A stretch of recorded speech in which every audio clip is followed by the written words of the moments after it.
Alright, we're back at Rotary Lake again, aka fuck Brandon Lake. Last time we caught a piece of shit trout. Hopefully that doesn't happen again.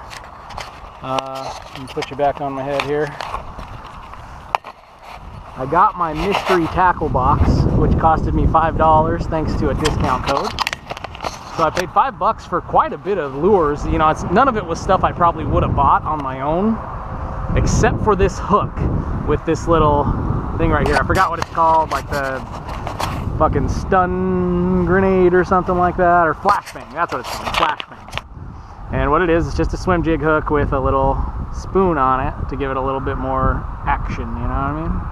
And they sent these little white swim jigs, so I'm gonna go throw those out there. It looks like it's got kind of a crooked ass little tail. I don't know if you can see that. It's not a straight tail, which I would hope for, so it's probably gonna swim a little sideways, but we're gonna see. Again, don't make fun of me. I have this little clip on to make it easier to switch baits. Although, you know what? That might not be a good idea with the swim bait. We're gonna try it, but I might have to switch that out. Okay, as you can see, I just took my whopper plopper off. That's what I had on from last time on my way out. And of course, I got tangled in it. Like a dipshit. I brought my chair this time so that when my back hurts, I have somewhere to chill out. Maybe I'll last a little bit longer. Ooh, and speaking of that, hang on, I'm gonna pause you. I gotta set an alarm so I don't forget to pick up Jeff. Okay, I've got that set. Hopefully my camera angle's okay. Let's take a look at what this does in the water here. Just toss it in, and as I suspected, it is a swim jig with a little spoon on the bottom. And if you straight reel it, yeah, it's kind of like a little spinner bait thing on the bottom. Let's catch a fish with it, hopefully. I love that little weight on the bottom of the hook to keep the swim jig facing the right direction. You know, standing straight up and down. And I'm going to use that with other baits too, like those salamanders, you know.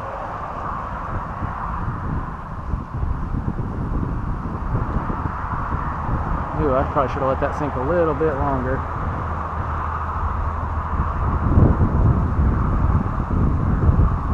You know what though, man? I'll tell you what, I think I'm gonna catch a fish on this today. Usually I come out and I don't really have a lot of confidence, but this bait for some reason looks pretty badass. It makes me think a fish is gonna bite it.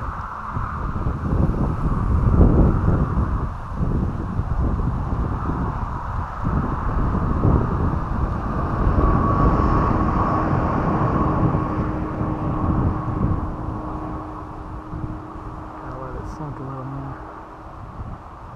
These fish are on the bottom, I think.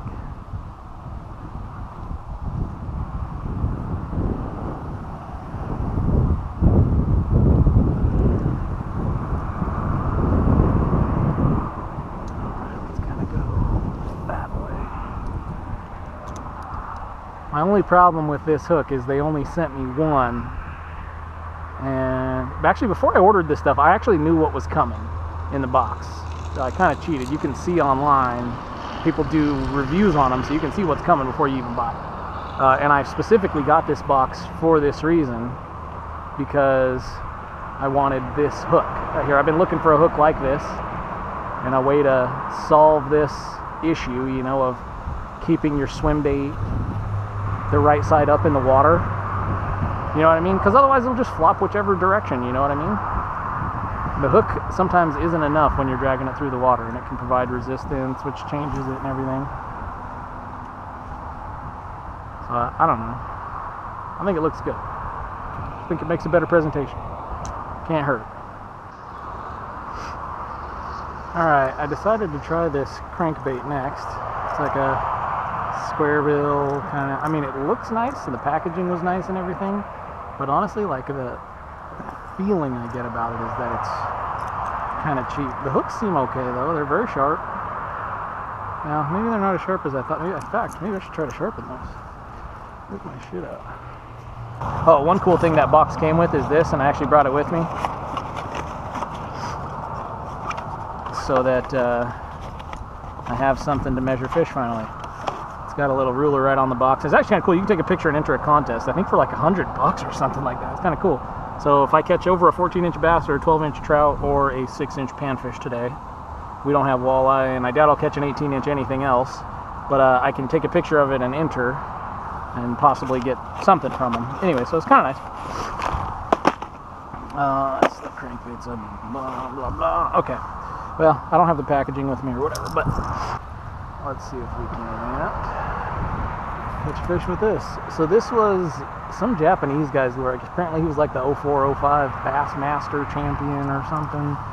You know what they do with lures. Some company makes them and then some guy puts his name on them and it says, oh, this has caught the biggest fish in the fucking world. Anything to sell the shit, right? Yeah. Now, I feel like I'm gonna reel in a fucking slug bug here. No idea how deep it is. I think it's probably about 10 feet deep right now. Could be going lower, I don't know. Look at my fucking pole bent like that. Alright, let's get an idea what kind of speed is good for this thing. Alright. God, it's heavy. Alright.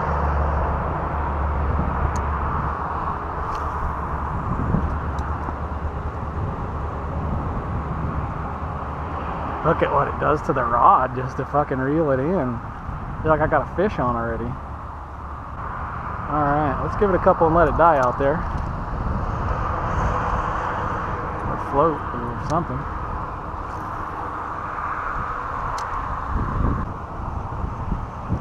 I swear, it looks like I'm reeling in a fucking fish. It even sounds like it.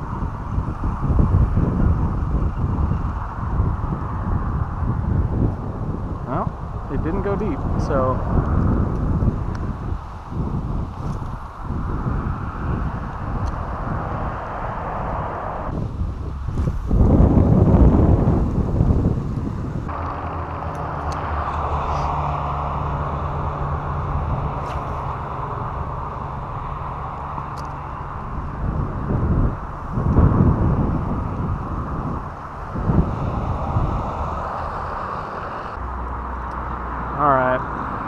I'm gonna try something else. I brought a couple jigs today. Put some rattles on them, fixed up some jig skirts. A lot of those jigs you gave me, the rubber band on them was old and like worn out, so every time I would try to use them, the rubber band would split. So I got some new rubber bands and a little tool to fix some jigs, and what I ended up with is 3 right now. I'm gonna fix more later, but I've got orange, complete with rattle, white, without rattle, and black and chartreuse with rattle. I got my little kit here. I stole these from Jess and this little thing to fix them. So I am going to try the black and chartreuse first. And we can officially retire this for the day, I think. I don't think we're putting that back on.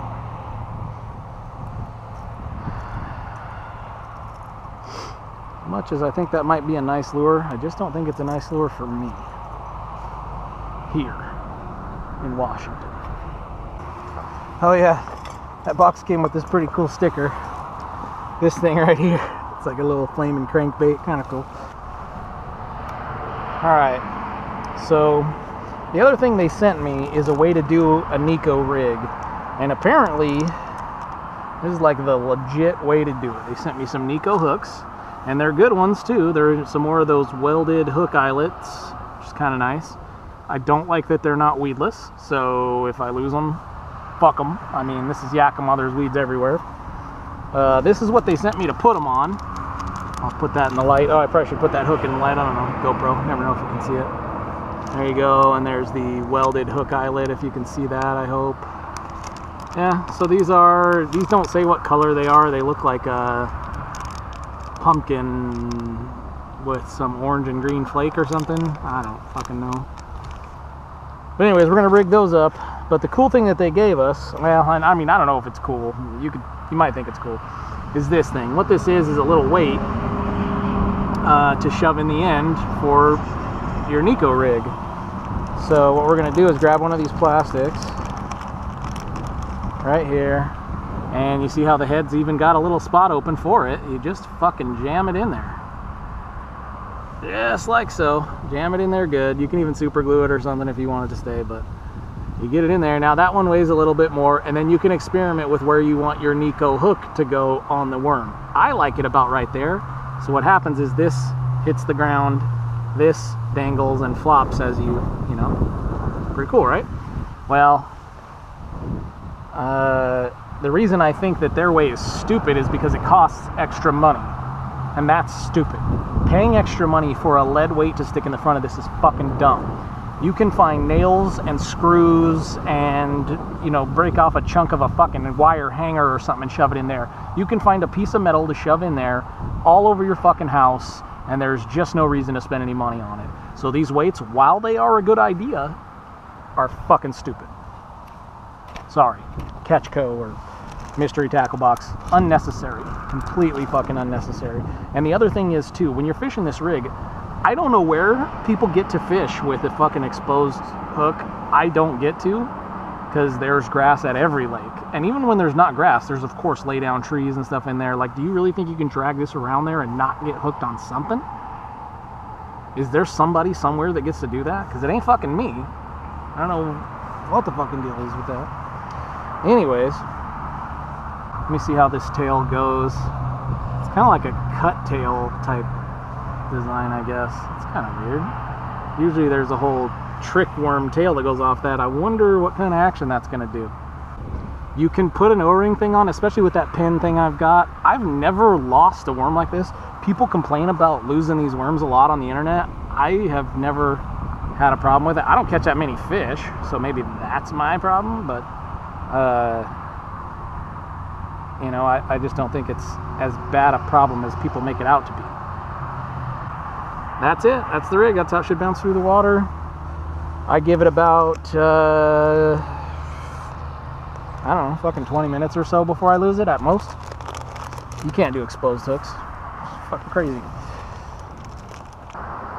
Let's see what happens. I'm going to put it right here somewhere where I can kind of see what it does. I want to make sure the nose goes down.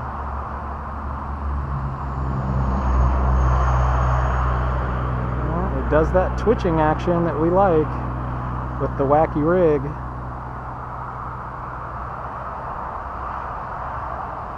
And the bottom goes down just like it's eating.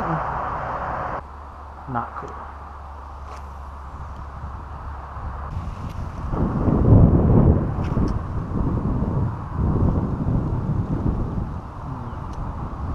Hooked up on something there.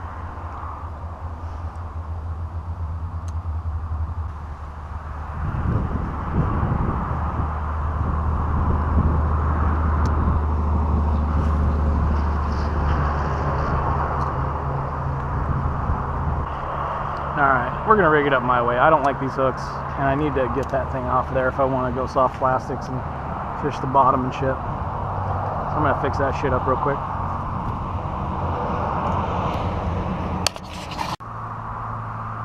Alright, new rig, chatterbait.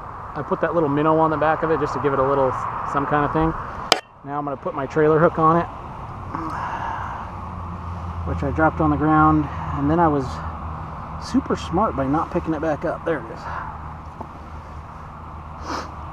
I also dipped this minnow in garlic. And I need that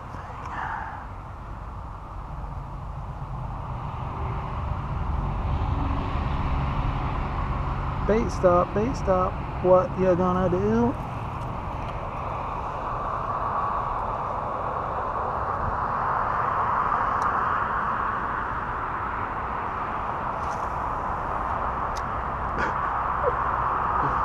Call that the fastball.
Get out here.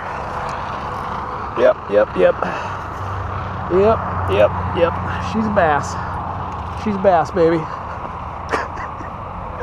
Chatterbait. That is my first fish on the chatterbait.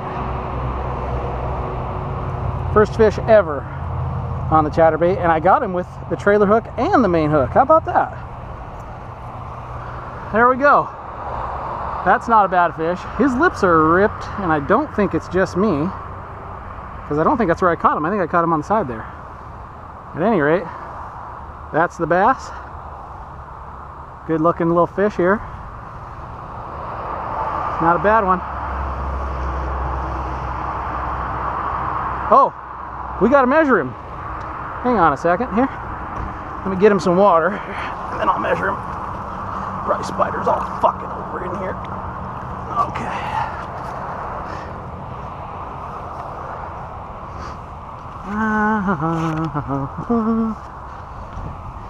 Let's see. How big is this bass? I need a 14-incher. I'm not quite gonna get there. Looks like this is about 13, approximately. Yeah, let's get him up there. Man, 13 and a half on that one. See if you can see it on there. All right, that's a bass. He's eating pretty good too. Not bad. All right, let's get him back in the water. Hopefully he can swim away. There you go, buddy. All right. That's a pretty good fish for here, honestly. You just don't catch them that good here.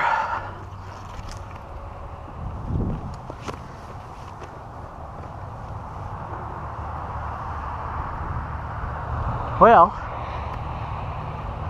God, I hope I was recording. All right. That's what we got him on. Chatterbait. First time. I don't know if he liked the garlic or what, but he bit it and we hooked him. Let's get another one.